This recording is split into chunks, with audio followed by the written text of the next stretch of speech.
Bismillahirrahmanirrahim. Assalamualaikum warahmatullahi wabarakatuh. Kembali lagi bersama saya Rio Wijaya di sebuah kisah misteri.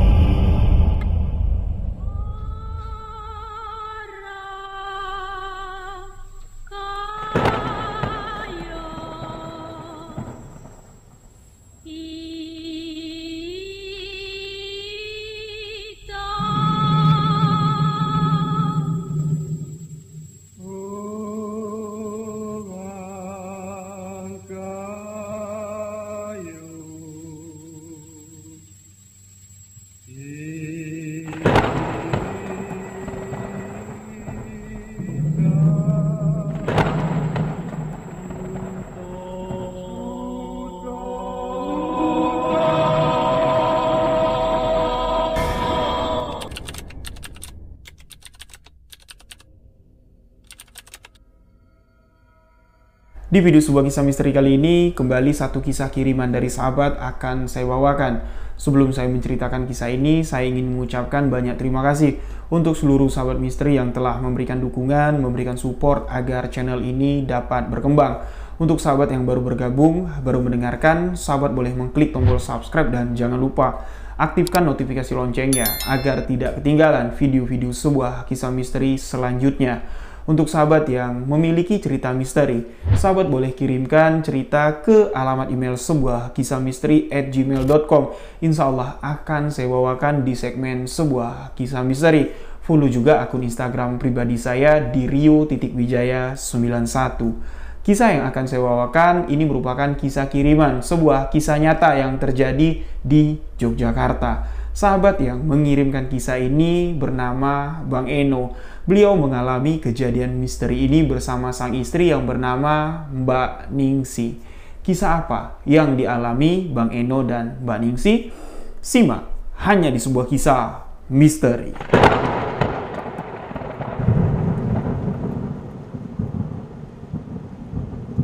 Bang Eno dan Mbak Ningsi, sepasang suami istri yang telah menikah di tahun 2012 yang lalu. Kejadian ini terjadi di tahun 2014, tepatnya 2 tahun setelah Bang Eno dan Mbak Ning menikah. Di awal pernikahan Mbak Ning dan Bang Eno, mereka masih tinggal di rumah kedua orang tua Mbak Ning, di rumah ibu bapak si Mbak Ning. Dari awal menikah, Bang Eno ini memiliki pekerjaan. Bahkan sebelum menikah dengan Mbak Ning, beliau sudah bekerja di salah satu perusahaan, salah satu dealer motor yang ada di Yogyakarta.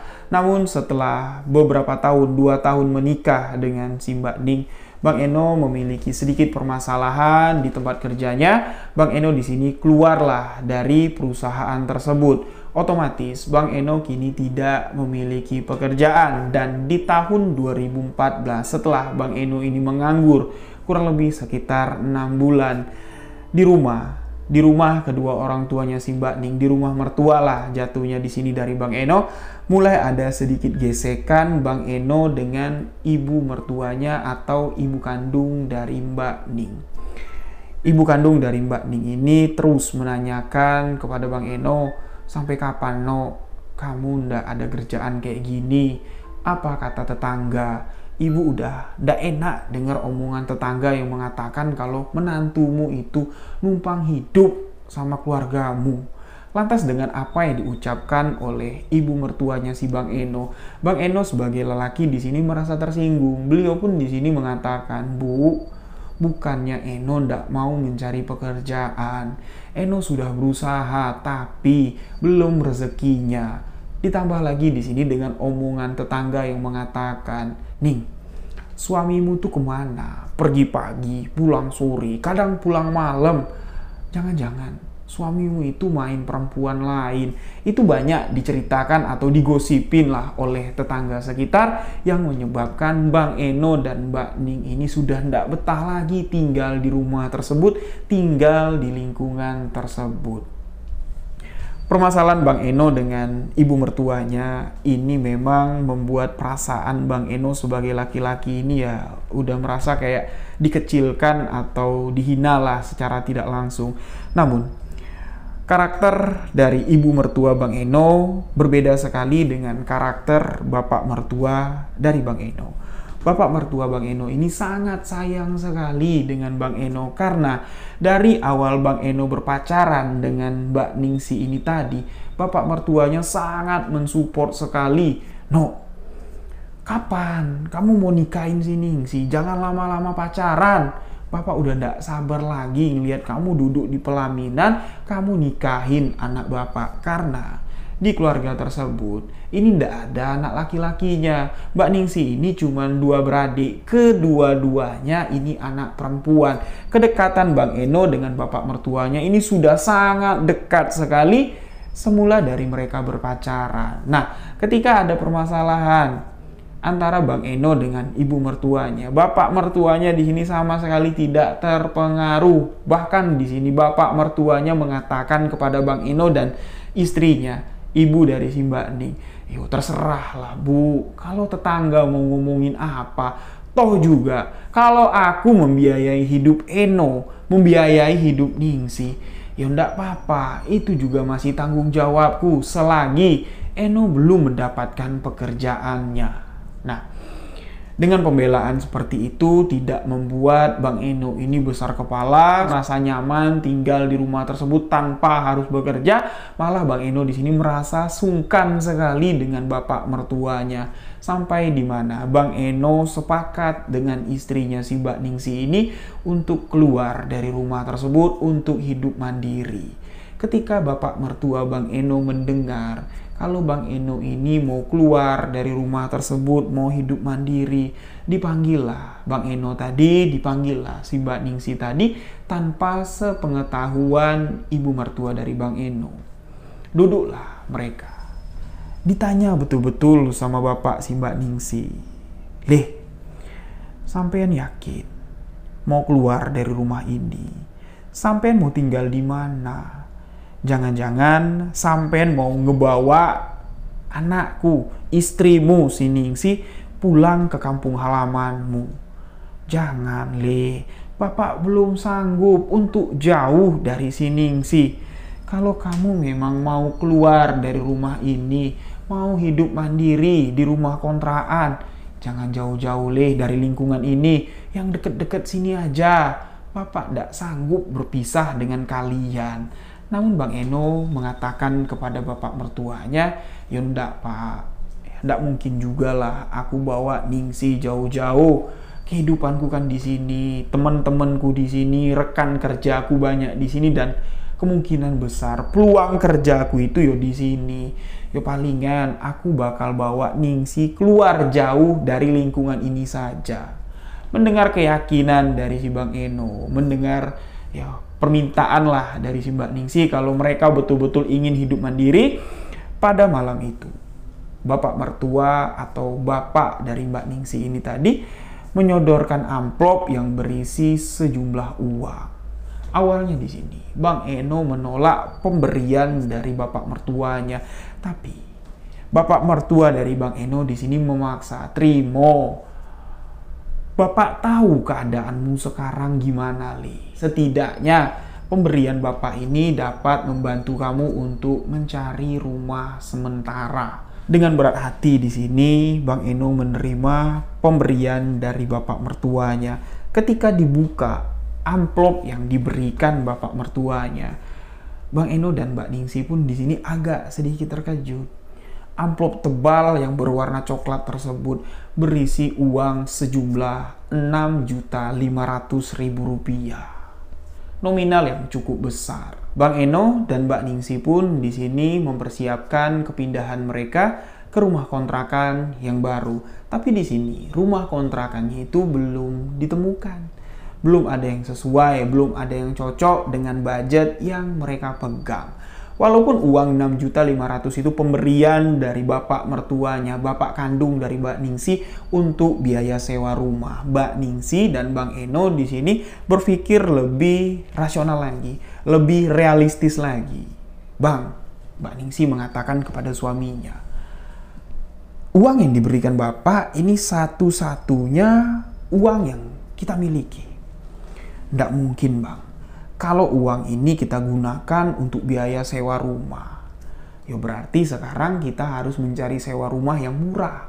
Kalau bisa, kita cari sewa rumah yang bulanan saja. Sepakat, Bang Eno mengatakan begitu juga. Kalau bisa deh, uang sewanya murah, sisa uang pemberian dari Bapak bisa kita gunakan untuk modal usaha. Mereka pun di sini sepakat untuk mencari rumah bedeng, rumah kontrakan yang bisa dibayar bulanan. Mulailah mereka menyusuri dari sudut ke sudut untuk mencari sewa rumah yang murah, rumah yang layak dihuni dengan lingkungan yang bisa dijadikan tempat usaha. Namun di Yogyakarta di tahun 2014 tidak mudah menemukan lokasi tempat yang sesuai dengan keinginan mereka. Kurang lebih sekitar 1 minggu mereka udah muter-muter, nggak bertemu dengan lokasi yang sesuai, sampai di mana mereka ini memilih menentukan pilihan di sebuah rumah kontrakan yang cukup terpencil di pelosokan, tapi budgetnya cukup murah. Rumah itu ditawarkan oleh si pemilik kontrakan dengan biaya sewa per bulan sebesar Rp350.000. Memang rumahnya tidak terlalu besar, tapi halaman dari rumah tersebut cukup luas. Rumahnya satu, tapi rumahnya kecil. Cuman ada 1 kamar, ruang tamu, dapur, kamar mandi, dan halaman belakang yang cukup luas. Rumah yang kecil tersebut dipagari dengan pagar besi. Di situ ada 2 pohon yang sangat rindang sekali. Satu, di bagian pojok belakang sebelah kanan itu ada pohon mangga, dan di bagian pojok sebelah kiri itu ada sebuah pohon beringin yang cukup rindang sekali. Terlihat kalau dari bagian luar, area pekarangan rumah beserta rumah yang ada di pekarangan tersebut dengan diapit 2 pohon besar terlihat cukup horor, tapi itu adalah pilihan terakhir dan pilihan itu mereka ambil.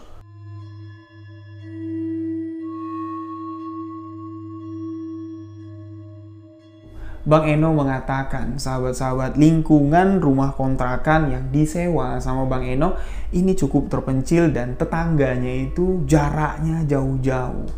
Jadi Bang Eno di sini tidak sempat bertanya dengan tetangga kiri kanan gimana sejarah rumah kontrakan yang terlihat horor tersebut. Beliau di sini dah yakin aja lah, bismillah kita masuk ke rumah tersebut. Mudah-mudahan rumah ini nyaman dan rumah ini bisa mendatangkan rezeki untuk keluarga kecilku. Nawaitu bismillahirrahmanirrahim. Beliau melangkahkan kaki kanan masuk ke rumah kontrakan tersebut. Setelah biaya sewa dibayar, kunci diberikan oleh si pemilik rumah kontrakan. Di hari pertama layaknya seperti orang menempati rumah kontrakan baru. Mereka tidak lantas di sini menempati rumah tersebut. Mereka di sini beres-beres dulu. Butuh waktu 2 hari beliau beres-beres, mulai beres-beres bagian dalam sampai membereskan bagian pekarang rumah. Karena rumput yang ada di pekarangan rumah ini ilalangnya sudah cukup tinggi, menandakan rumah tersebut sudah cukup lama tidak dihuni. Ketika di hari pertama Bang Eno dan Mbak Ningsi ini tadi beres-beres di rumah tersebut, si bapak pemilik kontrakan datang untuk melihat mereka sedang beres-beres. Rumah kontrakan yang kecil tersebut memang kosong. Ya, tidak ada perabot-perabotan kecuali di bagian depan atau di bagian ruang tamu itu ada buffet. Ya, lemari kecil, biasanya tempat naruh piring, naruh barang-barang lah. Yang mana buffet tersebut terbuat dari kayu dan bagian depannya itu, bagian pintunya itu ada kacanya. Tapi buffet itu kacanya semuanya udah pecah. Di dalam buffet tersebut ada sebuah patung yang terbuat seperti dari kuningan, kayak besi yang berwarna kuning. Patung itu mirip seperti patung arca yang ada di candi-candi. Kalau diperhatikan, perawakan patung tersebut cukup mengerikan dan agak sedikit berbau horor dan ada unsur-unsur magisnya lah. Ya, jadi patung tersebut ada di dalam buffet yang kacanya udah pecah semua. Ketika Bang Eno dan Mbak Ningsi beres-beres, niat hati buffet ini mau dipindahkan di bagian belakang rumah tersebut. Tapi ketika si pemilik rumah kontrakan datang, seorang laki-laki yang usianya sudah hampir menginjak 70 tahun lebih, datang mengatakan kepada Bang Eno dan si Mbak Ningsi, Ojo dipindahkan buffetnya, biarin aja di situ. Itu kan tidak mengganggu kalian. Dan kalau kalian mau memindahkan buffet itu ke belakang, ya enggak masalah. Yang penting patung yang ada di dalam buffet tersebut kalian taruh sajalah di bagian mana terserah, tapi kalian taruh di bagian ruang tamu rumah ini. Yo mana tahu patung tersebut bisa membuat kalian betah di sini, bisa mendatangkan rezeki untuk kalian berdua. Mendengar perkataan dari si bapak pemilik rumah kontrakan, Bang Eno dan Mbak Ningsi di sini sebenarnya ingin bertanya sama si bapak itu. Memangnya ada apa Pak dengan patung ini? Baru beliau mau bertanya, seakan-akan si bapak yang ada di hadapan Bang Eno dan Mbak Ning ini tahu apa yang ingin ditanyakan. Si bapak itu langsung menjawab, "Nggak usah kalian tanyakan, taruh aja. Percaya sama aku, rezeki akan mendatangi kalian. Tuh, istrimu, tak lihat bentar lagi akan mendapatkan rezeki. Sepertinya sebentar lagi kalian akan mendapatkan momongan." Mendengar hal tersebut, Bang Eno dan Mbak Ning di sini kaget. Loh, kok Bapak tahu? Ojo kalian tanya-tanya lagi. Yo wes, Bapak pamit yo. Ingat pesanku, jaga patung itu. Cuman itu yang dikatakan si bapak tua tersebut. Perawakan si bapak pemilik rumah kontrakan, usianya beliau mengaku hampir menginjak 80 tahun, 70 tahun sekian lah usianya, tapi perawakan si bapak itu sama sekali tidak terlihat seperti aki-aki yang berusia 70 tahun hampir mendekati 80 tahun. Walaupun rambutnya udah putih dipenuhi dengan uban, tapi raut wajahnya masih terlihat gagah dan segar sekali. Setelah si bapak itu pulang, niat hati Mbak Ning dan Bang Eno tadi ingin memindahkan buffet yang di dalamnya ada patung yang cukup mengerikan tadi, ini pun diurungkan. Ya, dibiarinlah buffet itu di bagian depan, cuman dibersihin aja. Bagian atasnya dilap, bagian dalamnya itu dibersihkan, tempatnya sama sekali tidak bergeser. Persis di tempat pertama kali Mbak Ning dan Bang Eno melihat buffet itu ada di bagian ruang tamu rumah kontrakan tersebut. Hari-hari pun di sini berlalu. Rumah kontrakan kecil itu sudah ditempati oleh Mbak Ning dan Bang Eno. Perlengkapan rumah tangga sedikit demi sedikit dari uang pemberian dari bapak mertua Bang Eno sudah dibelikan, seperti kasur, kompor, kipas angin, ya sebutuhnya lah dibelikan, dan adalah sedikit sisa untuk memulai modal usaha. Namun di sini mereka bingung, usaha apa yang bisa mereka jalankan dengan modal yang sangat minim sekali.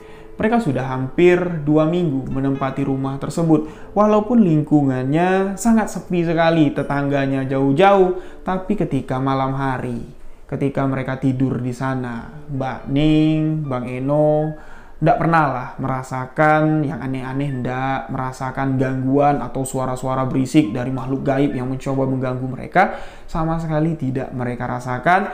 Mereka merasakan ketenangan, mereka merasakan kenyamanan sampai hampir 1 bulan.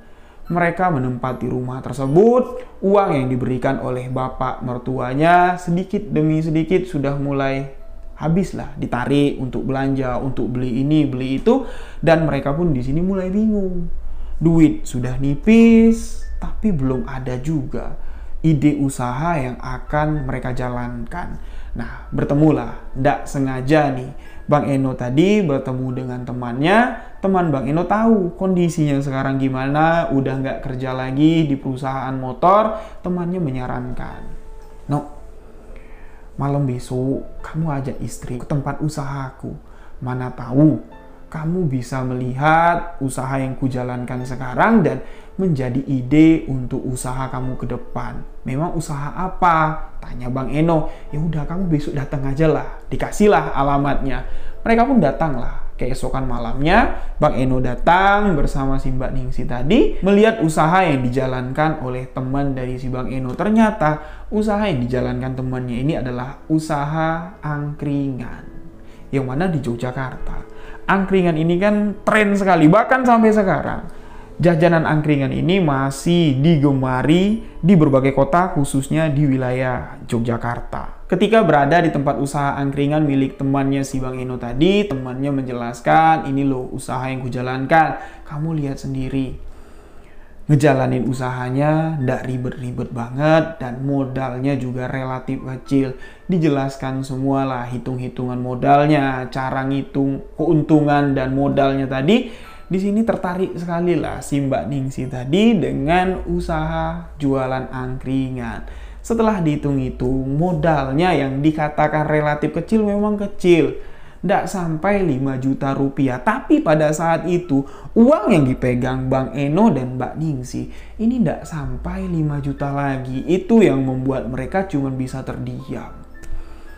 Setelah pulang dari tempat angkringan yang dimiliki oleh teman Bang Eno tadi, di rumah mereka ini mulai membicarakan sesuatu hal yang serius. Gimana yo Bang, kita cari modal. Aku tertarik sekali Bang dengan usaha yang dijalankan oleh temanmu. Bang Eno pun di sini mengatakan, iyo dek, abang juga tertarik. Tapi gimana ya? Modal kita udah tipis sekali. Mbak Ningsi pun di sini menyarankan, gimana kalau kita minta bantu sama bapak? Pasti bapak mau membantu. Bang Eno di sini ndak mau merepotkan bapak mertuanya lagi. Mau ndak enak. Kemarin bapak sudah ngasih duit untuk kontrakan rumah ini. Besar loh bapak ngasih kemarin. Ndak mungkin kita ngadu ke sana lagi. Dah, gini aja. Bang Eno di sini ada ide. Gimana dek? Kalau kita gadekan saja sepeda motor yang kita punya. Kalau memang mau besok coba aku urus ke pihak leasing. Masih laku ndak motor ini digadekan surat-suratnya untuk modal usaha? Mbak Ningsi pun di sini mengiyakan dan keesokan harinya persyaratan-persyaratan untuk meminjam uang kepada pihak leasing dengan menggadaikan surat-surat motor ya dijalankan oleh Bang Eno dan leasing pun di sini memberikan pinjaman. Cukuplah pinjaman tersebut untuk memulai usaha angkringan. Namun, sebelum usaha angkringan ini mereka jalankan, mereka masih mempersiapkan segala sesuatunya. Mbak Ningsi di sini memberikan kabar gembira kepada suaminya. Mbak Ningsi mengatakan kalau Mbak Ningsi ini hamil. Mendengar kalau Mbak Ningsi ini hamil, jujur di sini Bang Eno sangat senang sekali karena sudah 2 tahun lebih. Alhamdulillah, Bang Eno dan Mbak Ningsi pun dikaruniai momongan. Dengan kehamilan Mbak Ningsi, di sini semangat Bang Eno untuk menjalankan bisnis angkringannya semakin menggebu-gebu. Beliau di sini menjalankan semuanya dengan semangat. Beliau pun di sini memulai usaha angkringan walaupun Mbak Ningsi di sini dibatasi oleh Bang Eno. Kamu ndak boleh terlalu ikut deh dalam bisnis angkringan ini. Bukan aku melarang kamu untuk ikut campur, enggak. Tapi ingat, kamu sekarang sedang hamil. Mbak Ningsi pun sadar, tapi Mbak Ningsi ndak mau membiarkan suaminya berjualan seorang diri. Karena ndak mungkin suaminya ini sanggup untuk menjalankan usaha angkringan seorang diri. Karena persiapannya cukup ribet. Mbak Ningsi pun di sini ngotot mau ikut jualan angkringan walaupun Bang Eno di sini sudah menegah dan melarang, tapi tetap ikut. Singkat cerita di sini usaha angkringan pun sudah mulai dijalankan. Yang namanya usaha yang baru dijalankan ini tidak semulus jalan tol. Pasti berliku, berlubang dan menanjak. 1 bulan usaha itu dijalankan. 1 bulan pula usia kandungan dari Mbak Ningsi ini sudah pasti. Masuk bulan kedua kandungan dari Mbak Ningsi. Usaha angkringan yang dijalankan mereka berdua ini bukannya menunjukkan hasil yang signifikan, tapi malah cenderung menderita kerugian. Modal yang digunakan ini adalah modal dari hasil menggadaikan BPKB motor, yang mana ketika modal itu sudah mereka terima dari pihak leasing, mereka harus nyicil per bulan dengan angsuran yang sudah disepakati. Angsuran bulan pertama dapat dibayar, angsuran bulan kedua dapat dibayar, tapi angsuran di bulan ketiga dan bulan keempat terpaksa menunggak karena usaha angkringannya di sini sama sekali tidak menguntungkan. Kondisi tersebut membuat Bang Eno dan Mbak Ningsih stres. Melihat kondisi kesehatan Mbak Ningsih di sini tidak stabil. Pada malam ketika Bang Eno berjualan di angkringannya, Mbak Ningsih di sini disuruh tinggal di rumah. Dek, kamu istirahatlah di rumah. Kamu sadar ndak? Wajahmu tuh pucat sekali. Aku khawatir dengan kesehatan kamu dan keselamatan janin yang ada di kandunganmu. Yo, kamu istirahat aja lah di sini biar aku sendirian yang jualan. Mudah-mudahan malam ini ada rezekinya. Mbak Ningsih pun di sini menuruti perkataan suaminya. Tinggallah Mbak Ningsih seorang diri di rumah tersebut. Yang mana setelah hampir sekitar 5 masuk 6 bulan, Mbak Ningsih ini tinggal di rumah kontrakan itu.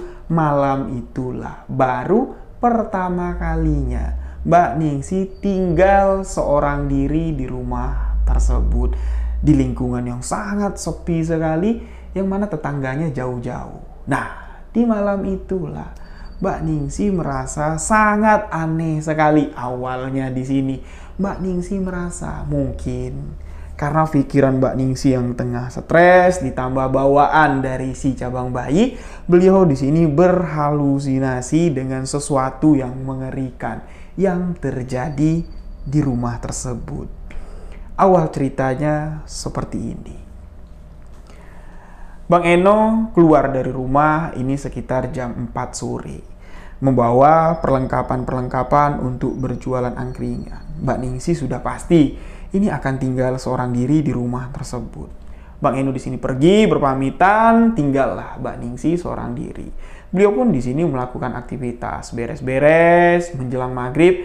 Mbak Ningsih udah mandi, udah rapi ketika azan maghrib berkumandang. Mbak Ningsih pun di sini menunaikan ibadah maghrib, dan setelah menunaikan ibadah sholat maghrib, Mbak Ningsih nonton TV lah di kamarnya. Ketika Mbak Ningsih sedang asik menonton TV, dia mendengar dari kamar mandi seperti ada yang menyalakan keran. Yang mana seingat Mbak Ningsih ketika dia ngambil wudhu, kerannya itu udah dimatikan. Tapi kok airnya ngucur terus gitu. Dimatikanlah TV yang tengah ditonton oleh Mbak Ningsih. Semakin jelas terdengar keran air tersebut mengucur. Dan seakan-akan air di penampungan bak itu sudah meluap.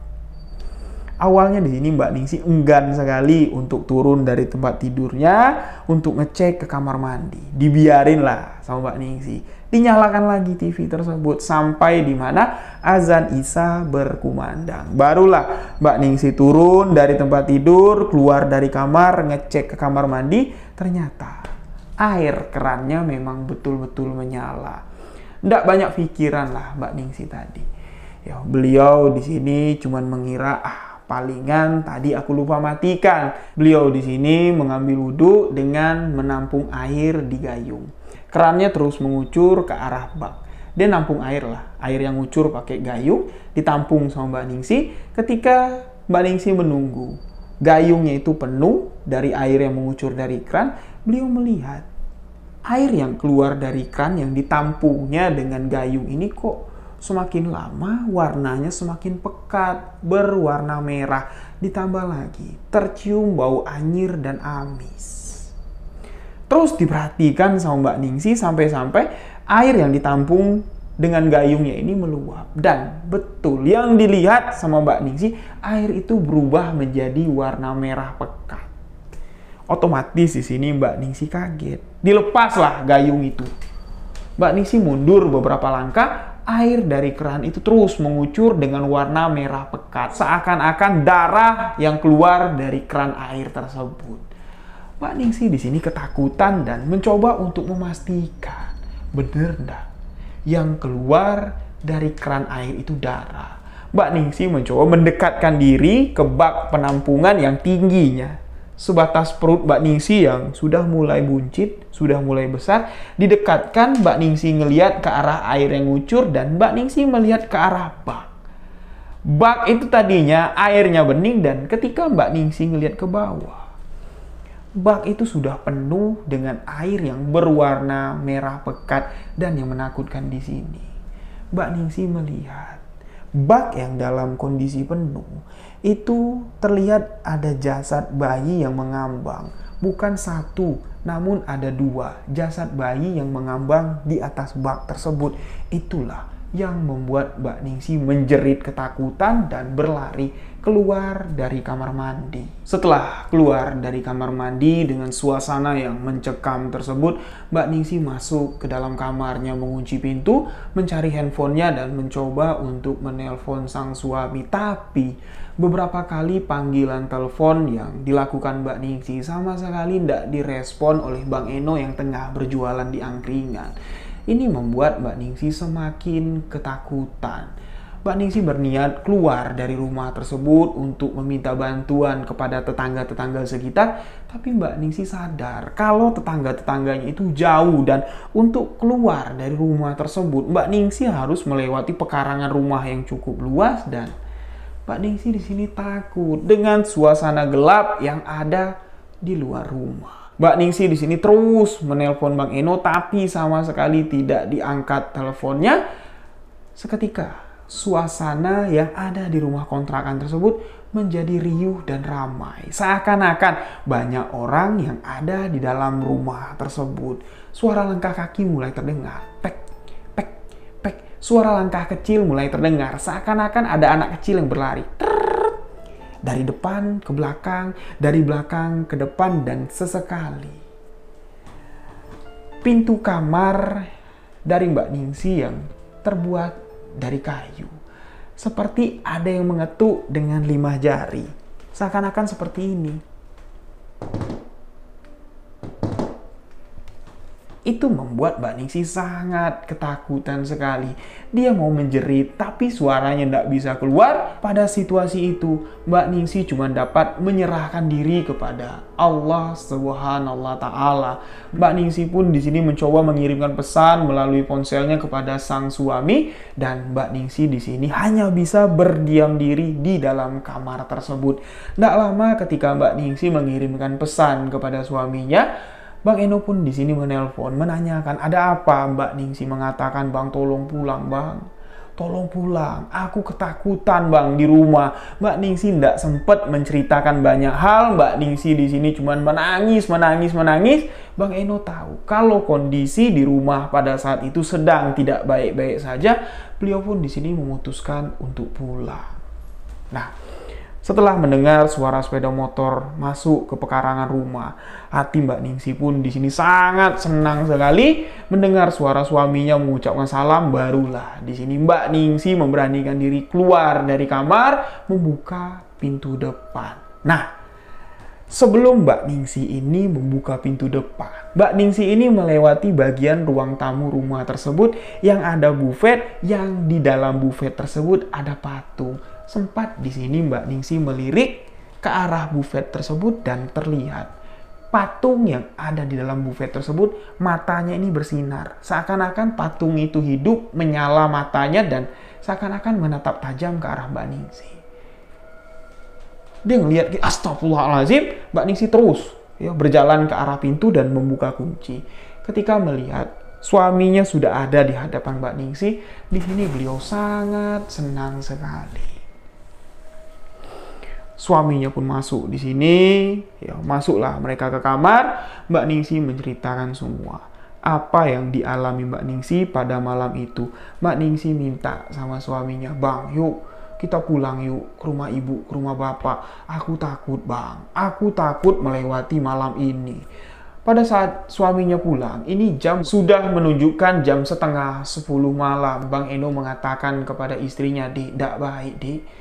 malam-malam kayak gini, kamu sedang hamil, ndak baik keluar malam-malam kayak gini. Ya udah, aku udah beres-beres kok di tempat dagang, aku ndak kemana-mana lagi, aku bakal nemenin kamu di sini. Mbak Ningsi menceritakan kejadiannya semuanya sama Bang Eno. Bang Eno antara percaya dan enggak dengan cerita yang disampaikan oleh Mbak Ningsi. Dengan kejadian yang telah dialami oleh Mbak Ningsi, otomatis di sini ketika Bang Eno ingin berjualan, beliau tidak dapat meninggalkan Mbak Ningsi seorang diri di rumah. Terpaksalah Bang Eno tadi membawa istrinya ikut berjualan angkringan sampai larut malam. Dengan kondisi kehamilan yang sudah semakin membesar, dengan kondisi kesehatan Mbak Ningsi yang tidak stabil, Bang Eno khawatir sekali dengan kesehatan janin yang ada di dalam kandungan istrinya. Lantas di sini beliau pun malas-malasan untuk berjualan, ditambah lagi kondisi jualan tidak menguntungkan, lebih banyak tekornya daripada dapat untung. Akhirnya di sini Bang Eno lebih banyak beristirahat di rumah, menemani istrinya. Modal yang dipegang sama Bang Eno hari semakin menipis, dipakai untuk kebutuhan sehari-hari, yaitu tadi seperti yang saya katakan di awal tadi, tagihan dari pihak leasing, menagih angsuran bulanan dari pinjaman uang dengan jaminan BPKB motor, ini mulai datang, diteror teruslah sama debt collector, sampai di mana Bang Eno menemukan titik buntu untuk mengatasi permasalahan yang tengah beliau hadapi.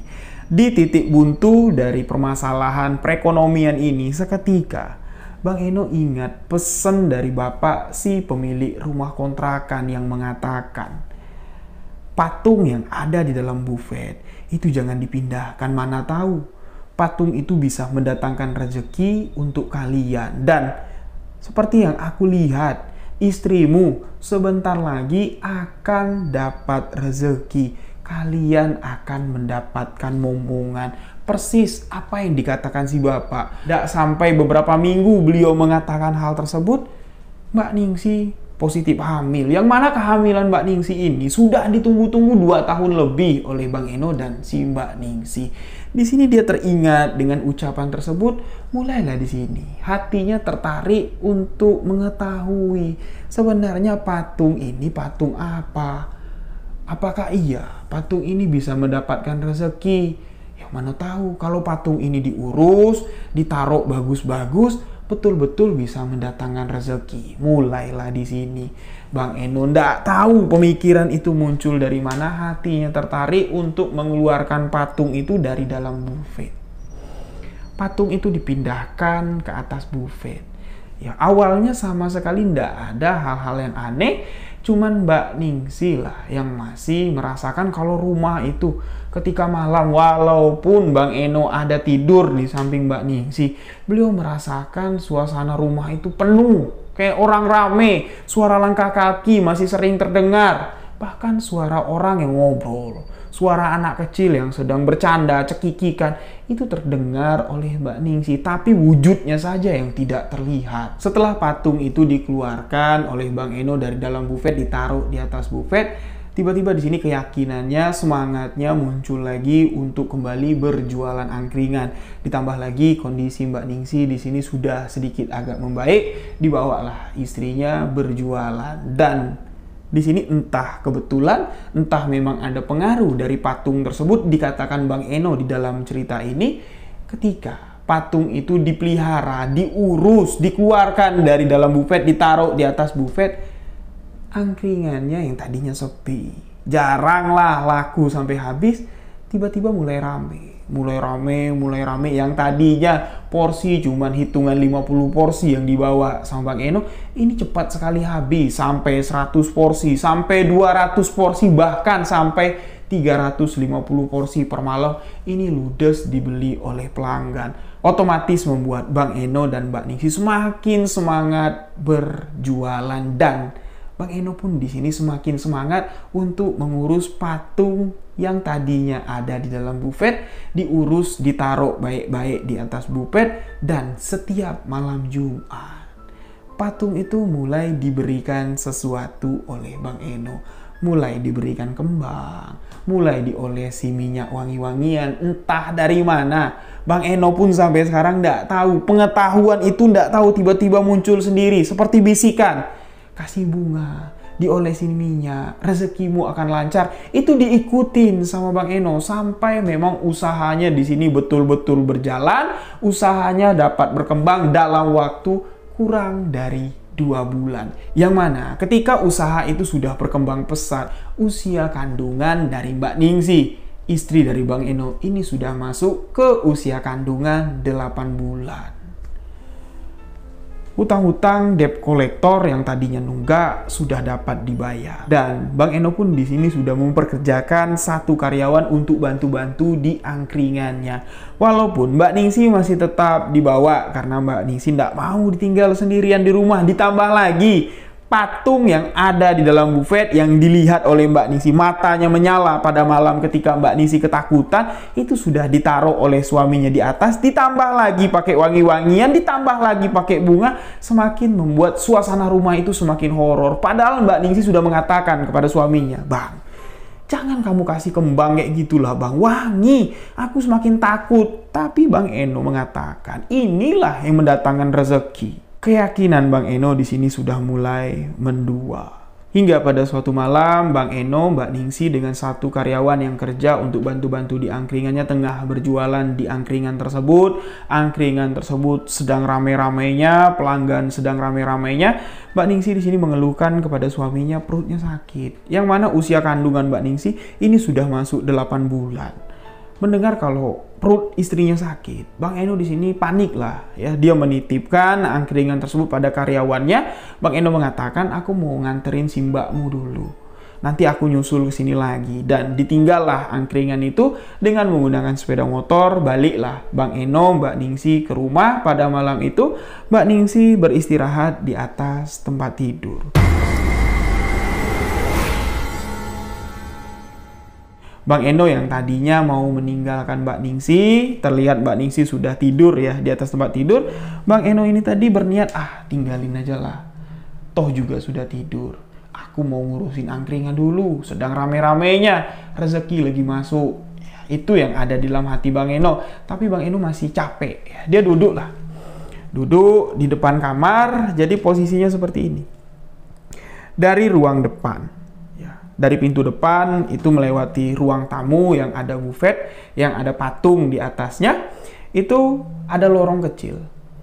Di lorong kecil itu ada pintu, itu pintu kamar, lurus lagi, itu ada pintu lagi, itu WC, dan lurus terus, itu tembus ke pintu belakang. Jadi posisinya, Bang Eno ini sedang bersender di tembok yang kalau dia melihat ke kanan, itu langsung tembus ke bufet yang ada di depan pintu masuk.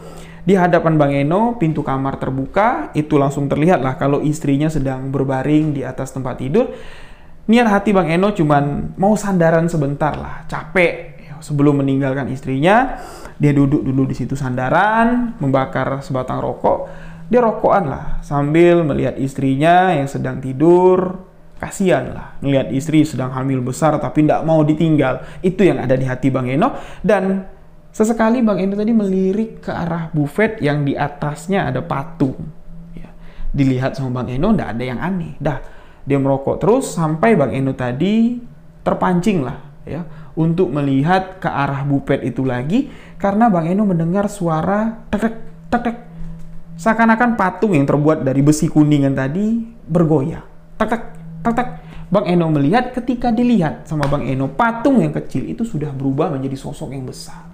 Sosok besar itu duduk persis seperti patung itu. Ya. Patung yang mengerikan itu berubah wujud menjadi sosok yang nyata. Bang Eno di sini kaget. Astagfirullahaladzim. Tapi Bang Eno tidak dapat berbuat apa-apa. Bang Eno cuma terpaku, sosok itu turun dari atas bufet. Berjalan ke arah Bang Eno. Melewati Bang Eno, masuk ke dalam kamar. Apa yang dilakukan sosok itu? Sosok itu menggendong istrinya. Mbak Ningsih dilihat jelas sama Bang Eno dengan mata kepalanya itu mengambang. Diangkat sama sosok tersebut dan seketika sosok itu menghilang. Mbak Ningsih pun di sini terjatuh dengan lembutnya. Baru di sini Bang Eno dapat mengejipkan mata melihat ke sekitar. Patung yang ada di buffet itu sudah tidak ada lagi, hilang secara misterius. Ini merupakan kejadian horor pertama yang dialami Bang Eno selama menempati rumah itu hampir 1 tahun.